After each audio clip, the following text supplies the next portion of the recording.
নমস্কার, Bengali film reviews চ্যানেলের তরফ থেকে আপনাদের সকলকে সুস্বাগতম। আপনাদের সঙ্গে আমি তন্ময়।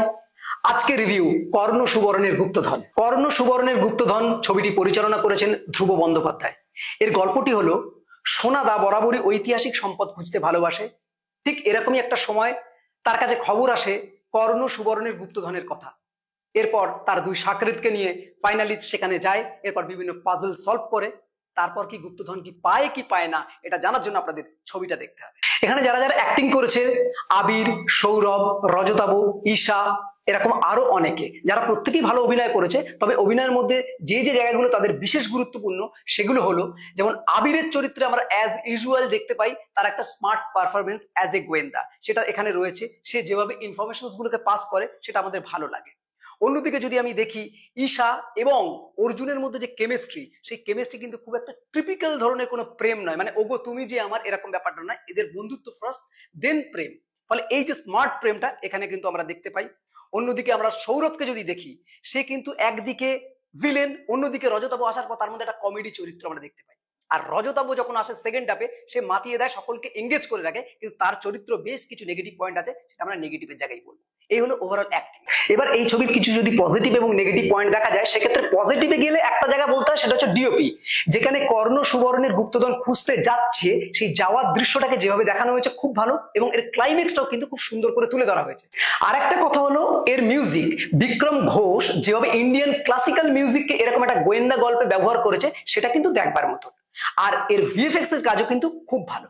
এবার যদি এই ছবির নেগেটিভ পয়েন্টে আসি, সেখানে দেখা যাচ্ছে যে কর্ণ সুবর্ণের গুপ্তধন খুঁজতে গিয়ে সোনাদা যেভাবে প্লে করছে, মানে যেভাবে ক্যালকুলেশন করছে, সেই ক্যালকুলেশনটা যেন পুরোটাই তার আগে থেকে প্রিপ্ল্যান করা।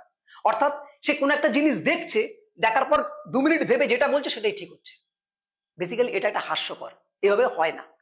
আর সেকেন্ড যদি নেগেটিভ পয়েন্ট বলতে যাই, সেটা হচ্ছে রজতাভ দত্তের অ্যাক্টিং। আমি আগেই বলেছি, রজতাভ দত্ত সেকেন্ড হাফে যেভাবে আসছে প্লেতে এবং যেভাবে অ্যাক্টিংটা করছে, সকলকে এঙ্গেজ করছে, কিন্তু তার ওই জায়গার মধ্যে যেন একটু এক্সাজারেশনস রয়েছে।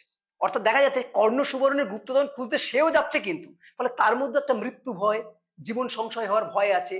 কিন্তু সেই ভয় বা সেই কোন রকম তার মধ্যে সিরিয়াসনেস আমরা দেখতে পাই না। সবসময় সে যেন চার্জ আপ হয়ে রয়েছে, সবসময় যেন সে একদম নেচে নেচে কথা বলছে। এটা কিন্তু খুব খারাপ লাগে দেখতে।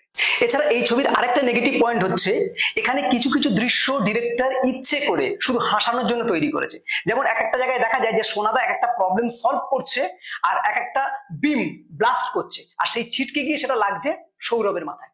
বারবার এই একই জিনিস হচ্ছে, যতগুলো বিম ব্লাস্ট করছে সববারই গিয়ে লাগে সৌরভের গায়ে, আর সৌরভ অজ্ঞান হয়ে পড়ছে। এটা কোনো কোইন্সিডেন্ট নয়। কোইন্সিডেন্ট হলে এটা কিন্তু ভালো লাগতো। এটা বারবার ইচ্ছে করে দেখানো হয়েছে, যেটা কিন্তু ভালো লাগে না মোটেই। এছাড়া যখন লাস্ট পাজল সলভ করে গুপ্তধনটা দেখা যাবে, তার আগে যে জায়গাটা দেখা যায় যে সেখানে একটা স্কাল্পচার আছে, রাবণের sculpture.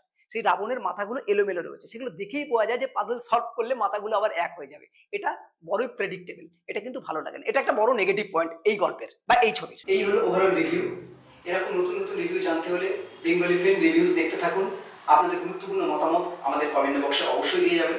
Bengali film reviews social মিডিয়াতে অ্যাভেলেবেল আছে, আপনারা সেটাকে ফলো করতে পারেন।